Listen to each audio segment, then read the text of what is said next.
Welcome back, everyone, to the final day of the North American LCS Summer Splits regular season. And it's time for our 4th of 8 match of the day, which is Counter Logic Gaming versus Curse. For Doublelift and Crew, they just need one more win to guarantee 4th place and take control of 3rd, while a loss to Curse would force a showdown against Dignitas for 5th place later today. If they lose that game to Dignitas, then it would mean a one-game tiebreaker at the end of the day today, because the head-to-head series would be tied at 2 games apiece. So a loss to Curse in this match could be the difference between 3rd and 6th place in the playoffs. And a win for Curse would have a similarly dramatic effect on their postseason position.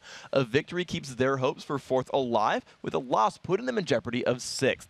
The good news for Edward and his comrades is that so far this summer, they've already beaten CLG twice, including a dominating win back in Week 7. Cop and Edward just crushed it. Edward was perfect on Nami. He participated in 100% of Curse's kills, and he had complete control of the Aqua Prisons, which is one of the more difficult skills in the game to land. But I feel like with a Cop on your team, it shouldn't be that hard to put people in prison. And speaking of Cop, he racked up 7 kills playing a very aggressive Twitch. He got 3.5 times as many kills as the entire CLG all by himself. And Cop was really stepping up his game just in general. Recently, he already has 22 kills during his first 3 games of Super Week. It's a lot. That's a lot of kills. Did he pass Doublelift at one point for highest AD carry kills? He did go get over him up into 2nd place. Yeah, so doing a really good job there. Now for Cop and his Las Vegas precinct, they now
side advantage there.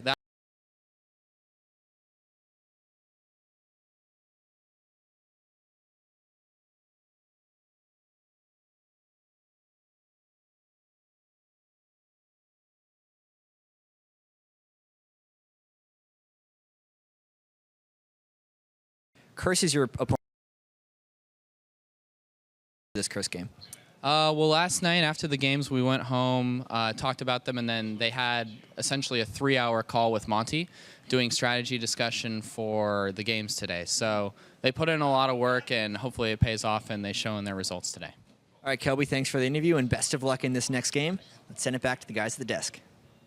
Yeah, thanks very much, chat. And as we heard, a lot of prep went into today's games, 3 hours, so if I average them an hour and a half apiece. That's just the call, too, yeah, that they were talking on. I was just talking about it with the coach. Then they've got the ride over here. They've got the rest of the day to sit around and look at the games. And, hey, there's a good chance, as he said, they wanted to try to upset Curse, make them play something they weren't quite used to, use their bans, use their picks to make something happen. I always love seeing clever champs select tricks. Now, guys, we're going to find out in a bit. Let's check out the starting lineups. On the blue side, it is Curse with Voidboy in the top lane, St. Vicious in jungle, Jackie in mid, Comp on AD carry, and Edward on support. And on the red side, it's Counter Logic Gaming. Nien is up top, Big Fat LP in the jungle, Link on mid, Doublelift on AD carry, and Chowster supporting. And the showdown between the supports is our featured matchup of the day. It's Curse's Edward and CLG's Chowster. So this is going to be a battle over Thresh.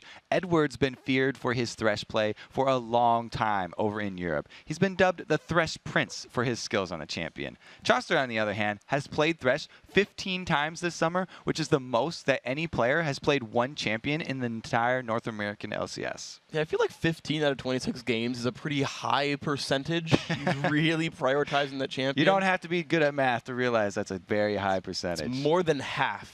Stay in school, work. kids. Don't do drugs. Good work. Glad you listened to my advice. YouTube had it on repeat for a while. It's been glorious. Now, guys, Champ Select has begun, and we'll see what these teams have prepared for us. Curse with first pick and first ban. And they're taking more than 10 seconds, even though they knew they were blue side coming in.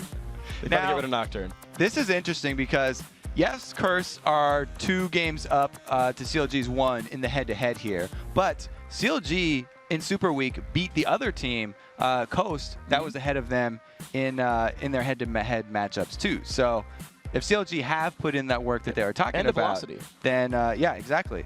Both other teams, actually. So if they have put in the work, then we'll see a lot of it manifest itself here in Champion Select. And the targeted bans already seem to be looking at Saint.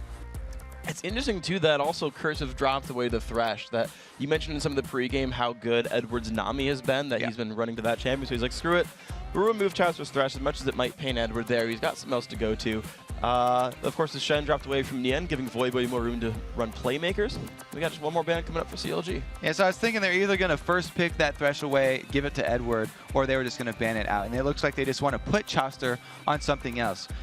If you consistently play the same champion over and over in competitive play, then your skills will deteriorate on the other champions simply because of unfamiliarity. You haven't played them in a while. You do begin to get a little bit rusty here. So we'll have to see if Chowster's other supports have faltered at all. Namely, it's probably going to be going to something like a Lulu or a Janna, one of the more old supports that he was very comfortable with and has been just for a very long time. And it's his chance to steal away Nami right now that Zach was first picked away by Curse. It's been Nien's really go-to top laner. It's been good for Void, good for Saint as well. So, so far, Curse doing a good job of stealing away picks as well as picking good ones for themselves. Zach's been one of the most first pick champions that we've had in the LCS. Psycho Sid, even in the last game, he's been picking that over and over too. A lot of top laners really happy with the way that kit works up in the top lane, especially if you're going up against an AP solo laner.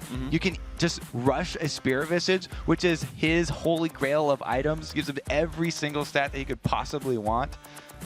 And CLG, though, they're just becoming TSM. They've gone full TSM. They're going for the Twitch for double up. They're going for the Karthus there on Link. I mean, it's a lot of damage already, for sure. The thing about locking in Twitch early, a lot of AD carries have really been liking Twitch recently, and it's because I even heard Lemon say Twitch should win every single 2vs2 matchup. He has such good early harass, and he has such good versatility that you can pair him with a lot of different supports. So it's no surprise that they're locking in that one very early here.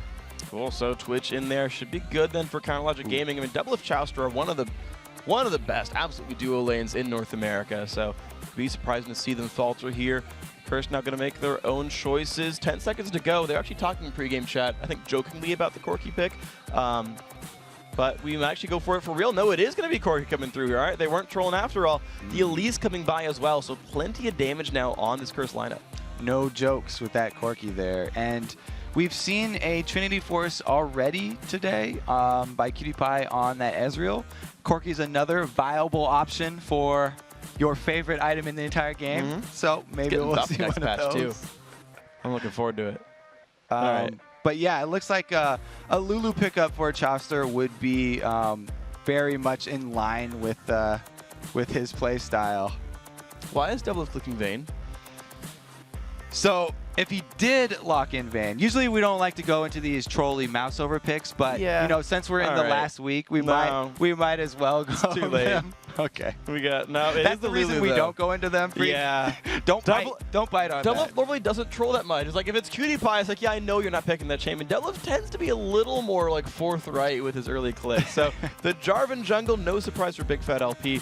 Also, the Lulu support, as you called. So we know a couple of these lanes here. Pretty aggressive Lulu Twitch lane. The Jarvan jungle great for early as well. Yeah. As we mentioned, the link on Karthus is all good stuff. So if they do end up grabbing that Ahri, I'll be very excited because Jackie has been saying over and over, ever since he saw the Veigar played in Europe by ex-Peke, he was like, I want to show Peke how to play Veigar because that's been Jackie's main champ for so long. And he wants to be on a playmaker and an assassin. Ahri is also an assassin. She's much more mobile, and we have seen him use it before in North American LCS. Much more acceptable in the larger circles than Veigar. Not a lot of people are big fans of the short mage. Wow, tends to get run a little infrequently. However, though, some cool pickups there. Elise is going to, I'm guessing, support for Edward, and it's Jungle Amumu coming through for St. Vicious. So nice little move there, kind of hiding their pick until the end. There's Elise support all the time. Now, since this is the last day of Super Week, I'm just going to give them a little leeway here and say that Lane Amumu is actually a thing in North American solo queue ladder at the diamond level. Okay. So there's a tiny, tiny, tiny chance that we'll see one of those Lane Amumus, which revolves around maxing that tantrum and trading early and having the minions hit you as well so you can keep on spinning bandages there. But it's probably going to be that jungle Amumu that you're talking about. And they're really looking for him to lock up a large area of the map so they can keep that Twitch down. Biggest thing about Twitch, if you can stop him from attacking, stick him in one spot fast, you can kill him very quickly. Yeah, not hard for Jackie to land skill shots when he's stuck in place for 3.5 seconds if you can combo the abilities together. So the last pick coming through here for Counter Logic Gaming, Mien, is going to be on Renekton. So you said they went full TSM. Yeah, this is pretty full TSM. Like, Alba doesn't play like the most Jarvan. That's like a little bit more of a big fat LP champion, though still within the lineup here. But this is just a nice, well-rounded. We like the team fight. We got some cool bruisers competition for CLG. Curse got a bunch of really just stuff we don't see very much. No, this is really interesting from Curse. I'm excited for this composition because, like I said, they've got so many means to catch out Twitch. They can either have Ahri started off, if he's able to pick him off, land a charm, him or Elise, whether it's Edward or if they do a last-second switch here up to Voyboy. Either one of those two, Cocoon or Charm landing, would be the signal to go, and they can easily initiate with Zac and Amumu. A very good combo there. Or they could just have Amumu flash in and hold that Twitch in place to easily land those skill shots like you're talking about. Yeah, we actually saw, just a couple games ago, CLG against Cloud9, that one of the big turning team fights was actually a max range Cocoon landing on a double lift. Yeah. And everyone else was able to follow up in time and drop him down. So certainly a lot of options to play, make a lot of opportunities for these guys to get a pick, to start things out, and then all go in hardcore. Every one of these champions, actually, on the Curse lineup can dive forward.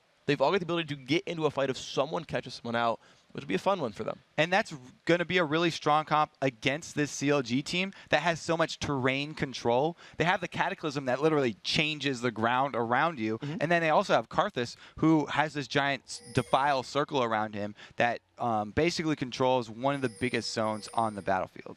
So it's going to be a fun little mix of styles between these guys. Curse in the blue side, trying to get themselves as high up in the playoffs as possible. They can reach fourth if they win out today. Counter Logic Gaming on the road toward third, but they could drop as low as sixth, just depending on how everything works out. Let's see as they make their way around the map. CLG in the top right in red, and they're playing the buddy system. One aggressive ward that I believe Curse did see come down. The rest of them sitting in the top tri-brush. This is where those 3 hours of call time prep come into play, the level ones. See, a single ward placed by CLG saw Curse come in. And even though Curse was able to kill that ward, CLG knew where they were.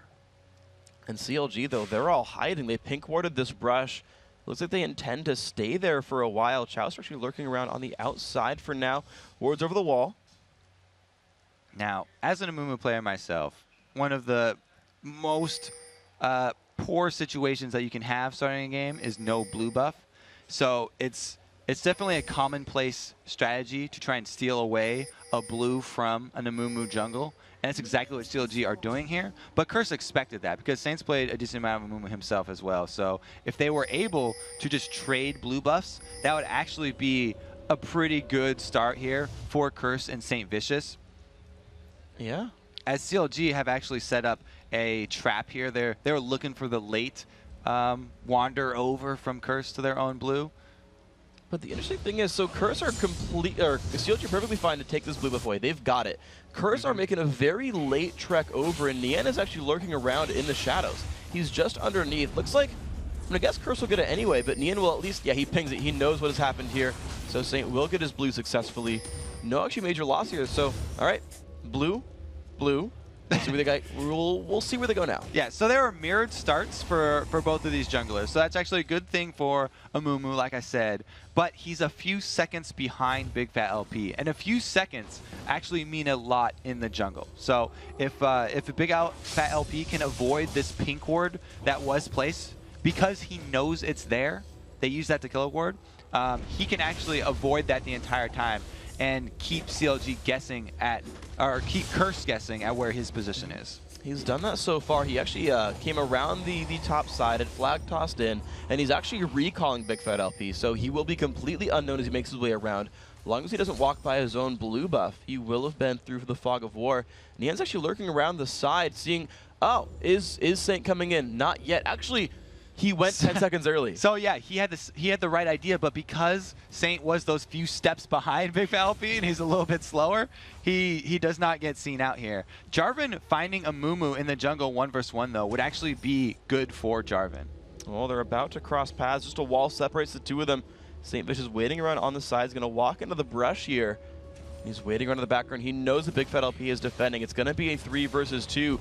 Or will Curse go in? This is a very bad idea if Saint decides to go in from the back there, because it's very difficult to pull off that dive early against a Renekton Jarvan combo who both have CC abilities that they can use already at this stage of the game. And Amumu's not that tanky. So what he needs to do is do a more Meteos style jungle where he hard farms his jungle to try and get experience advantage at this point while he's got vision of Big Fat LP. It looks like that is what's happening, but of course he has kind of indirectly taxed his top lane though. Voyboy is stuck in a 1 versus 2, whereas Big Fat LP is defending his solo laner Nian.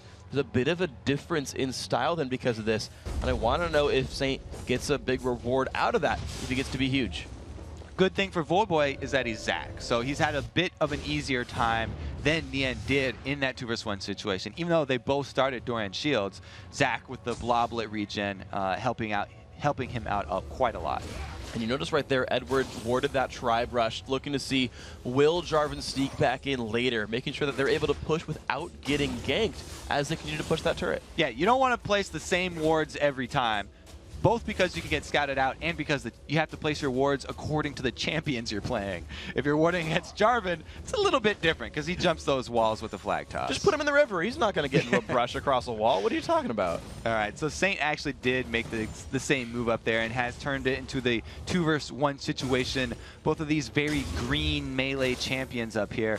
Now, the way that Amumu does lane is that he holds onto the bandage toss for as long as possible until it's a guaranteed hit, because the threat of that bandage toss will effectively zone double lift and Chowster as long as he's got it available. But he just tossed it there looking for double lift. Double's now stunned up as Saint losing more and more HP. Double out of health, but here comes Nijaki. Can he land a good charm? There's the Spirit. A little bit of damage there. Ignite is cleansed away, and the Exhaust, not really required, goes on a Jackie.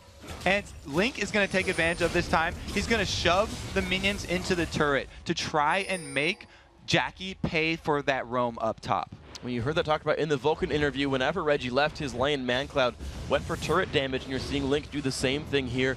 Good adaptation, not needing to roam, and typical Karthus to be fair, but Big Fat LP getting like super dived on under his turret. Ignite is burning, but he survived it. Now it's up to Cop. Can he do the damage? Cop level 4. Yeah, there we go. First blood, 400 gold, 200 to Edward. That is one of the most frustrating things for a Jarvan player. What just happened there was Big Fat LP did not have the mana for the combo. And Nian trying to jump in on Edward, but the flash away for release lets him be an elusive spider there. Link landing another, good exhaust, good charm. It forces the flash away from Jackie, but Link is not done. He is still chasing Jackie down. He's low on mana. Can he get the damage he needs? There's St. Vicious, lands the stun, and now comes the chase back onto Link. Karthus trying to run away, those stubby little legs under his cloak. He's gonna get out of this one. Yeah, that's just terrible. When you see a Jarvan throw down the flag and have not enough mana to throw out the Q and follow it up, feel bad for Big Fat LP, and it does give first blood over to Curse here as he meets up with St. Vicious once again. Puts a bit of damage down, says, those are my wraiths, how dare you. Pentakill Karthus making sure he gets out of his territory, so Saint's going to walk his way back, but look at Cop. Only 7 minutes in, already has a BF sword, so unfortunately, no Trinity Force rush here for Corki, but Infinity Edge, pretty good too. He has picked up that mana potion, though, which will help out with the fairly high mana cost of Corki. Even after the slight buffs to his mana cost, he still does run Hoom pretty quickly. And if he's using those to both shove minion waves and get harass on Yen, then that few extra gold that you spend on a mana pot more than pay off in turret pressure that you have by shoving minion waves. Yep, so here we go. Cop back in action. Has a pretty full mana bar so far. That's going to be all right for him. We'll see if the rest of the moves keep going that way. Link is level 6 and will be donated the blue buff here. So 7 minutes in, you've got a lower cooldown Requiem if Link can use it in the next 3 minutes. And that'll be just a little bit nice to have that cooldown coming up 40 seconds sooner. Ooh. Jackie a little bit late on the read, though. Puts a ward down. Misses the ward on the brush, to be fair. But was attempting to maybe stab at the blue buff, but is too late for that one.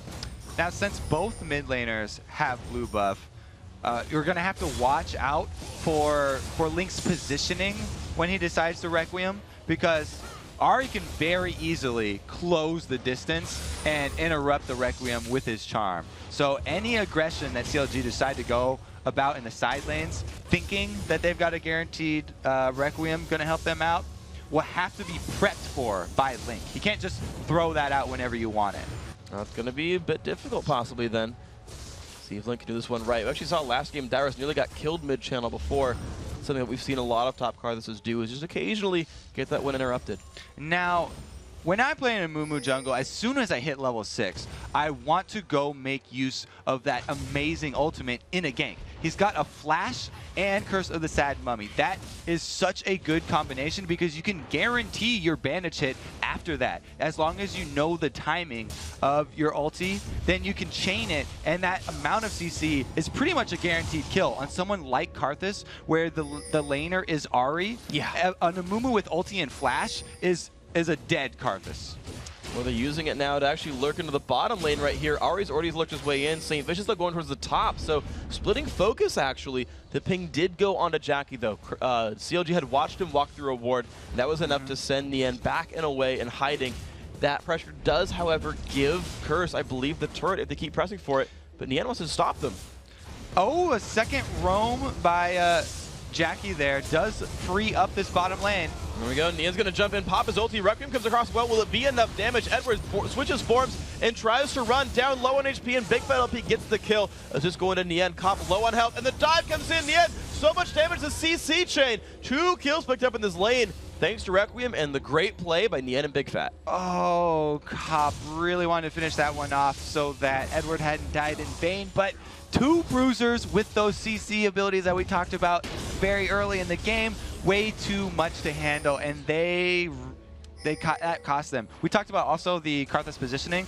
Link had, at that time, gone around to farm Race. So he was protected by a nice wall, and Jackie had no vision of Link. Really nice movements there. They're almost going to get rewarded with a turret for it. Look how low this turret is actually getting here. CLG forced to run from this one, but they've got not much more time left. Actually, I think it's funny, Big Fat LP has gotten more minions than Nien has from lane camping and last hitting with his sort of active abilities. So a bigger Jarvan than Renekton, but they've sent the last wave in, but it's not going to be quite enough to kill the turret, though.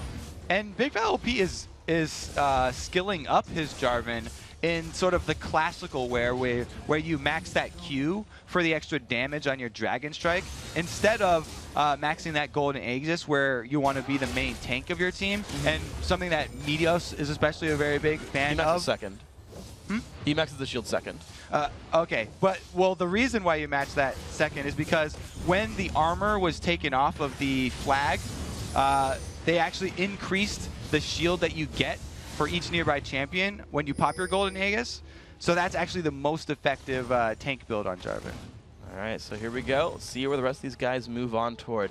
Still the standard lanes, though, for Curse. They've tried to roam a couple times with Jackie. Saint hasn't yet found that ulti gank just yet. Level 7 now. and still farming up. 40 minions on him, pretty high mark here. Logic Gaming, they've actually, I guess they're playing sort of standard CLG style. I've not seen Big Fat do much but help Nien's lane out, but support the lanes kind of with his Jarvan, and just sort of rely on Link to farm and assist lanes with the ultimate. So CLG playing it pretty slow, and Curse not really finding the openings. And it is going in CLG's favor because Link has been constantly farming the mid lane while Jackie has roamed twice unsuccessfully. So even with Karthus not roaming, he's got more kills than a roaming Ahri just because of the Requiem. It's all kinds of crazy. The global presence working out. There's the jump in from St. Vicious, the flash ulti. The stun onto Double is going to be enough damage. Requiem comes back across, though. The kill onto Saint. The turret going down as well. Edward now not in the best spot, but here comes Voyboy. Will he find Shouster? Yes, he finds one. And the jump onto Double, who has already been wild growth by the dead Lulu. The chase in. Cop lands one rocket. Double stunned up. Double kill. Going in for Voyboy, 3-3 on the scoreboard. Good turnaround by Curse. Curse was able to get one extra kill out of that, but it's left Nien up top free farming here as Renekton, and now he's got a large minion wave up against this secondary turret. And this could be enough to maybe drop it down or at least remove a lot of its health bar. Cop, of course, being left out on that side of the map. Voyboy and Edward also stealing away blue buff. And here comes St. Vicious on the defense. He will be keeping this turret alive. So blue buff steal, and he has some minion farm, but I think it's still a good thing for Curse. We'll see if they can grab their blue as well. The own blue should be picked up pretty easy here because there's no wards for CLG deeper than at the blue ward, and Nien has no backup there. So just him seeing two people is enough to say, I don't want to mess with that. Plus, I have no smite. So never mind there. It's going to be picked up. Curse just now getting 3 of the 4 buffs on the map. Only Logic Gaming's red buff has been untouched so far. Though I got to think, you know, it's a good thing for Curse. They've caught themselves up. They're only 300 gold away. A Dragon not on the map right now, but certainly Curse pulling it back after some really good early game moves. The double kill for Link was so huge, or I guess the double assist, I should say, for Link. Now it's looking so great. The Curse lineup, Nien lurking right in the shadows, had pushed that top lane, moved towards mid, but just didn't find anything. Now, Curse are definitely still in this one, and they would like to have another team fight where they can make use of the Curse of the Sad Mummy to lock up everyone with Voyboy there to follow it up. We saw the success of that down bottom, but it will be fairly hard to repeat because of CLG's tri-lane presence here. Definitely a scary thing with these guys. Logic Gaming very good at grouping up, controlling these lanes in the mid game. But the pressure onto the mid is going to be too much. Curse got there first. The tri-lane setup working out quite nicely. 3-3 in kills, 2-2 in turrets. The only thing Logic Gaming really has to their name is the Dragon kill. And yet somehow despite that, the game is still equal in gold. So Curse making up for that in other ways, minion farm and whatnot else. Saint sweeping away the bottom lane, and we now do have unequal lanes though, as Chouster and Doublelift have stayed in the bottom lane now. Oh, Saint uses his smite early, gets chased off the golems, and there goes the Curse. Pops his ultimate, Doublelift getting the kill on the first minion. Saint forced to run backwards, gets the bigger one though, that's the important one. And now the fight has still begun though. Voyboy low on HP, pops his ultimate. Big Fat LP not gonna choose to dive the turret. So ultimate's lost though, gotta say a little bit better. Yeah, with that one, Curse are no longer looking for a team fight because those are their 2 team fight ultimates that were available. Now they've both been used on an attempted savior mission there for St. Vicious. And it was a really good job there by Doublelift and Chouster fighting that one out, and a good rotation down from Lincoln and Big Fat LP. All right, good job by these guys. And just to keep updated on the builds they go through, Doublelift is going for that Blade of the Ruin King build. Cop had opened up his BF sword actually into a Bloodthirster, but CLG have actually moved their way towards the mid lane now. They've got their setup here. Even with 4 though, just the presence of the 3 Curse members is enough to scare CLG back. So no mid turret going down on this side. It's just Nien on the free farm on the side, actually catching up very quickly to Voyboy.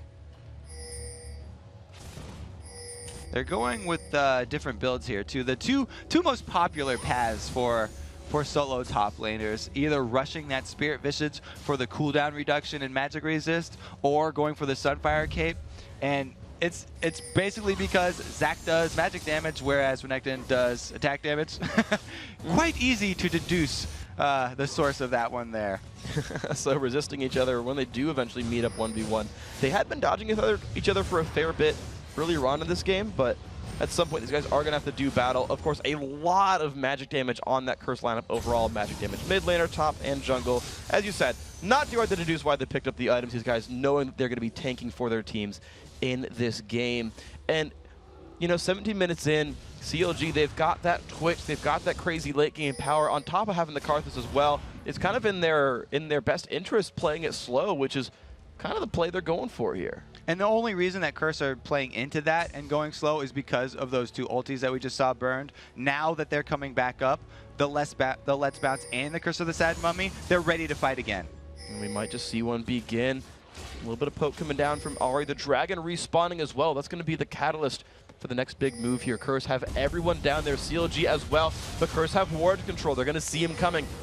Dragon down to half HP. St. Vicious still taking it up. Despair burning Nian off on the side. Double up nearby as well. Looks like this will be picked up. Blue team takes down Dragon, but the engage is on. Stun on a double, but the CC going everywhere. Double just going to get exploded. Nice play. Let's watch the other fight. Saint in the middle, dropping low on health, but trying to flash out.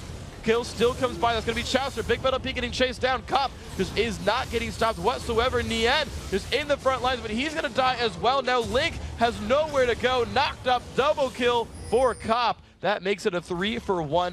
Now Requiem, nothing. Well, it's got something there. It took Jackie so low that he can't even chase Lulu and had to start running away from Chaucer instead. Goes back to recall on his base instead. But that was all brought about by the split of CLG. CLG joined that fight with double lift on the other side of the wall from everyone else. Let's look at the position here for double lift. He comes out of ambush, and that's the cocoon that we talked about. St. Vicious locks everyone else up so they can't support double lift. There was no Lulu ultimate for him. There was nothing left. The only way it could have gone better for CLG is if Saint had actually flashed backwards and run down the river instead of flashing up and trying to run up top of the river. But regardless, Curse were able to clean that one up because both Nian and Link tried to actually turn around to go back aggressive on Jackie. So that was exactly what Curse were looking for there. And very unfortunate position there from double lift. Yeah, so beautifully played by these guys. CLG coming into the fight, not only too late to take away Dragon, but as we saw, better positioned by Curse. Now, Cop has swept out the rest of that mid lane wave. Looks like he's going to recall back, and he's added a Ruby Crystal, so I'm going to be hopeful on his item build right here. I'm hoping. There's a chance. Yeah, I can see you getting antsy here. Just waiting to shout out for the tons of Trinity Force damage. And Curse are probably going to hope for that one too here because it's very hard to repeat that team fight. Being handed double lift away from the entire rest of the team and right in front of Elise and Ahri, the 2 members who are perfect for picking him off and killing him, is just basically the exact perfect thing that Curse were waiting for this entire time. And if CLG make the exact same mistake twice, then it's a very, very bad showing for their team. You know, and it's funny to look at this as well because think back to the pregame interviews, right, where Curse said, yeah, you know, there's more than double lift who's scary. They've got Link and Nian who are really good damage dealers as well. And CLG saying, yeah, we want to make Curse pick things they don't normally play. But these are not things that Curse really normally plays. Jackie's not a lot on Ahri. Cobb's almost never played Corki. Edward's not been supporting Elise for a long time. Saint Anamumu's a new one as well. Really only the Zac pick is a standard one. But Curse is excelling with this sort of lineup. Meanwhile, they're going single target assassin, only killing double lift, and Link's not carrying. Yeah, think about the first part of that statement.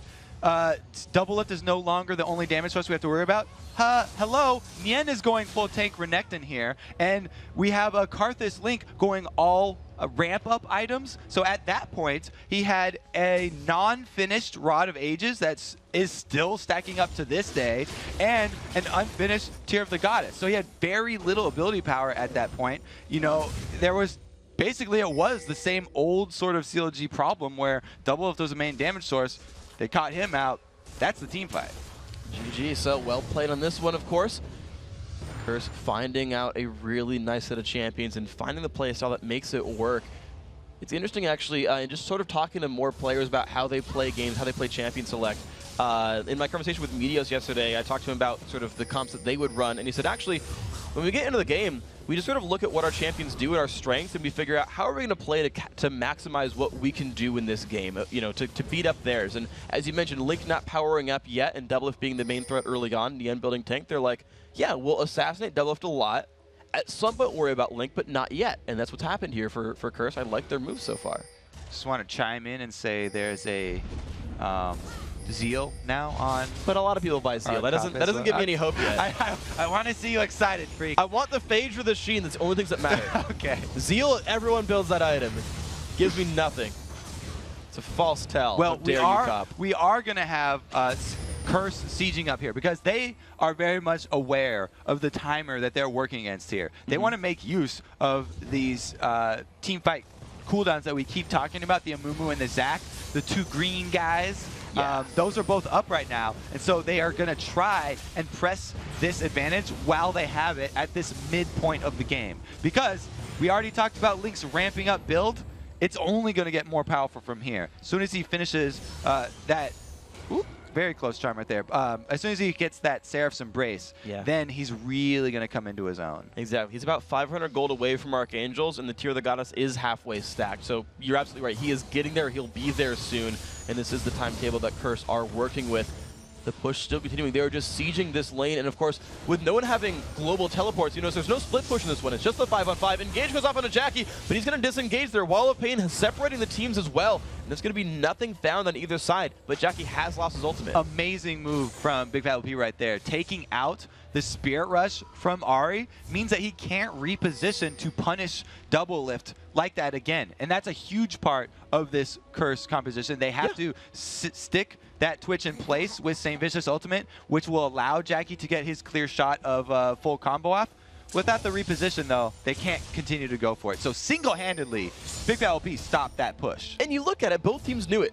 Right? The rest of Curse backed off. Ahri recalled. Okay, Dragon's up. Curse might still get that, but CLG immediately split, said go take the free lane farm, go get Damagey again. We need some more items completed. Curse, sure, they're still rewarded with globals. Sure, they're getting the global gold up there. They're now almost 3,000 gold ahead. As you see up there, 3 of 3 dragons. That's just earned through and through by Curse here. Counterlogic Gaming, though, trying to lick their wounds, get their gold back up, and try to just get to that 45-minute mark. Yeah, so they got the consolation prize of Dragon, but they lost the pressure that they had built up. The pressure in terms of minions that are up against CLG turrets, by the way.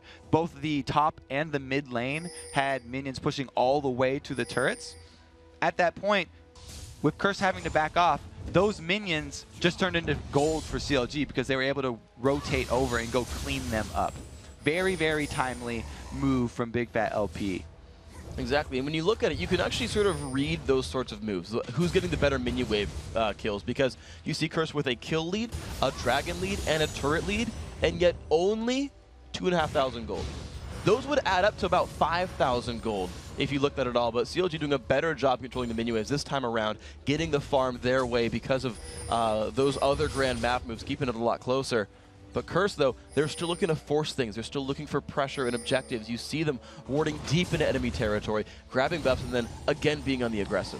And because of that extremely heavy magic damage, Curse team, we also saw a locket completed here from Big Fat LP, getting that magic resist aura from the Aegis, and then also upgrading it to get the extra shield so that he can shield people for AoE damage, which Curse actually have quite a lot of.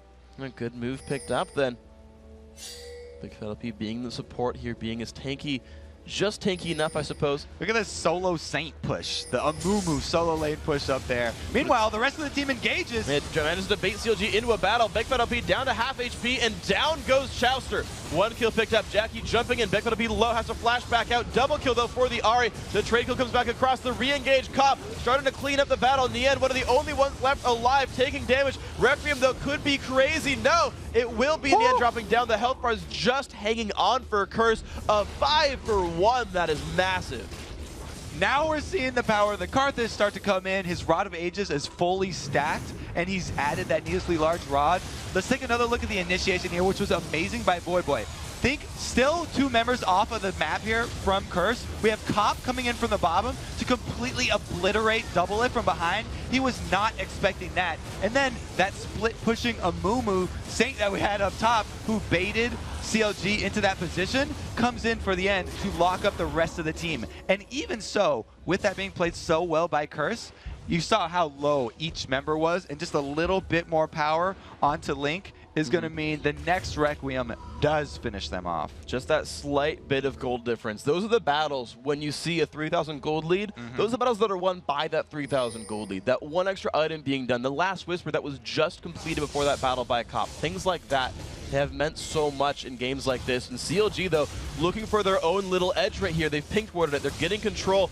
Voyboy and Edward are not in range of Baron right now, but this could be close. Link does get caught out by Jackie, and a nice amount of burst damage means that Double Lift is open on the other side. Again, split. Once again, he's alone, but Saint has nothing else to CC him with. Already used the bandage toss, 20 seconds on ulti, but re-engages and finds the stun. Oh, man, Saint Vicious maxing bandage toss second, allowing him to catch in on that. He's also got some nice cooldown reduction from that Spirit of the Ancient Golem, but that's why I used to max the bandage toss first, and why the damage reduction on bandage toss hurt Amumu so much and caused so many people to stop playing him. Saint, Still though, working. did not lose faith there, and having that cooldown come back up meant, again, the main person on CLG down again. And he even went Sorcerer's Shoes. Like, he's even playing as Assassin Moo, just jumps in on a big fat LP, has the ulti. Will he use it? Doesn't need to. He zoned away CLG just by walking forward and is rewarded with a kill onto big fat LP. The push still going. Curse are going to take this opportunity. They also have Jarvan down right now. Both of their team fight ultis are ready. The fight's going to begin. Double Lift has re-engaged. Link in the front as well. No. Saint forced to run away. There is Requiem for Link, though. This could be crazy. Voy forced to run. CLG on the chase. Voy shut down. Actually, it's going to be Saint going down Everett as well, and the Bloblet's likely to fall as well. Counter Logic Gaming winning that fight. Saint only got Link in his ultimate right there. That was just game-breaking for Curse. He did not get Double Lift on the edge, or even big fat LP over there. Yeah, let's take another look here. Here comes the Mist Cocoons, and the charm does hit, but look at that knockup. Really good Lulu ultimate, and then Chaucer and Double Lift are on the outside of it, so Twitch is constantly firing from the side, and with that now powered up Requiem coming in, able to finish off 2 more. Wonderful job then by Counter Logic Gaming to find the engage and know they had to fight 4v5, not lose the turret. There's good coordination by them. They were really up against it too. Yeah. CLG had to make their move right there because Curse still had that duo combo of ultimates ready, and they were knocking at the door with a man advantage. They just hesitated a bit too long, and missing the edge of that Curse basically made the team fight. There's a joke here with Curse of the Sad Mummy, and I don't know what it is. That was like my big opportunity to shine, and I just like whiffed hardcore. Oh well. Saint Vicious, though, still on sweep-up duty, and I still like, though, that his build, it is Assassin-y. He's going towards what I'm guessing is actually going to be a Abyssal Scepter. He's got Sorcerer's Shoes, Sunfire Cape for damage. It's not just like, oh yeah, Aegis and Aranduins and Spirit Visage. He is a damage dealer here, which is interesting. Yeah, and he also did go with the Sunfire Cape, so magic penetration helping out that damage as well. But 5 members of CLG here on the Dragon. They had a 3v5. Well, they don't have complete vision. They don't see where Ahri was. They saw Edward coming down, but that's just the support. They don't actually want to get picked out here because they are aware that Curse can easily turn another team fight. The only reason they landed the last one was because of the Curse of the Sad Mummy hitting someone that it basically doesn't affect. Having it hit Link, Link does not auto-attack. He's okay with that, and he was already in the middle of the fight, so it did not really affect CLG at all. Well, so there we go. Curse with 4 of 4 dragons, though. They've still kept that under control. Double Lift. This is a nice move by Double Lift, the split pushing Twitch, but Curse are already on the move anyway. All of them running up here. Voidboy being sent on defense, and without Double Lift, I don't know if CLG has the damage to defend. Classic CLG, though. They've always had, in the end game, Double Lift split pushing as a AD carry by himself. This time he's Twitch, so he actually has an escape route, and Voidboy is choosing to chase. He guessed properly on which direct. Look, guessed perfectly Oh my god, he found him! Wow, Voyboy is a mastermind, knows exactly where Doublelift went. Now Double trying to run. I don't think he has anywhere to go. Pops the blade of the Ruin King. Voy still on the chase. Double flashes, but Voy's gonna catch him. Almost lands a knockup, but I don't know if you needed a flash there, Double. I don't think Twitch mechanics. Oh man, okay.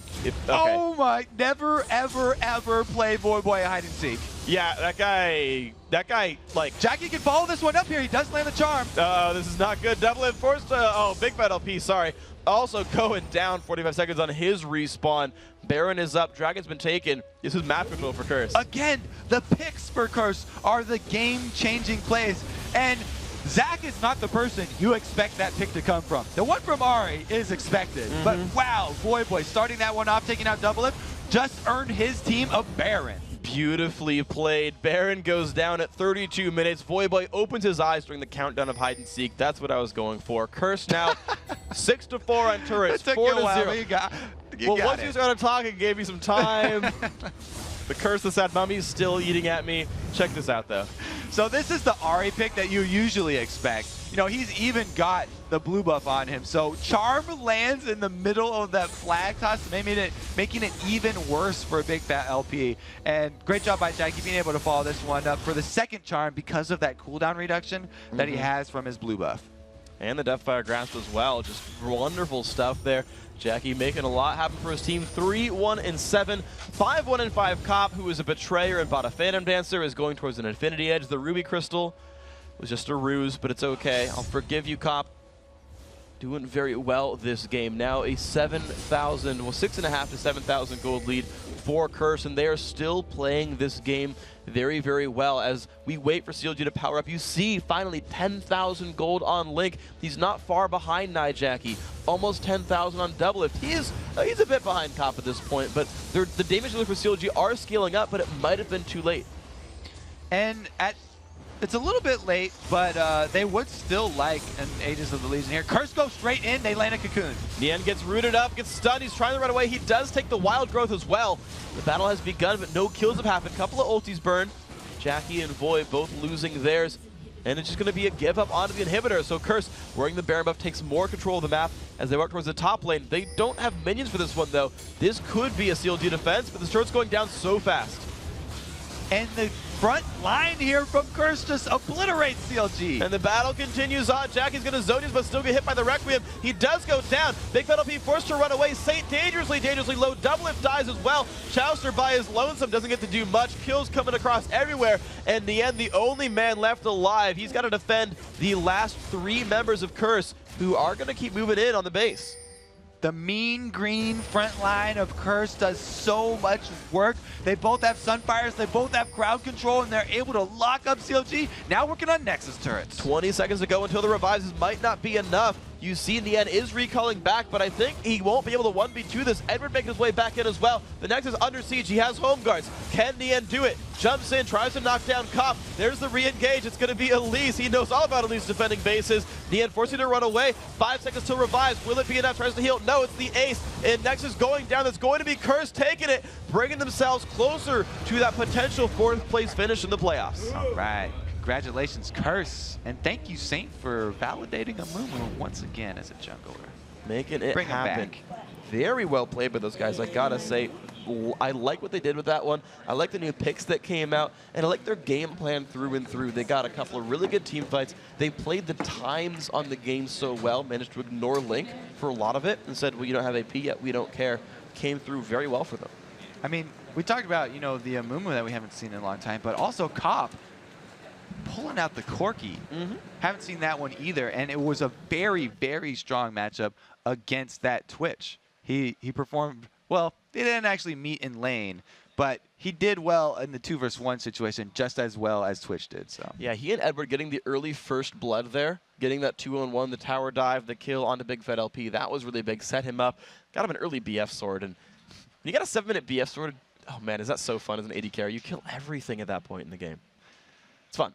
It is very fun. I don't play that much AD carry, but anytime you get to walk around with a It's giant like a 5-minute Ancient Golem crest. That's what it Okay. equates to. You're just like, man, I'm massive this early. It's wonderful. All right, guys, we've got to take a short break, but when you return, Curse's Voidblade will join us to talk about manning up against Counterlogic Gaming. Then it's our 5th game of the day as Velocity and Vulcan look to take their place in the LCS record books. Stick around because the North American League of Legends Championship Series will be right back.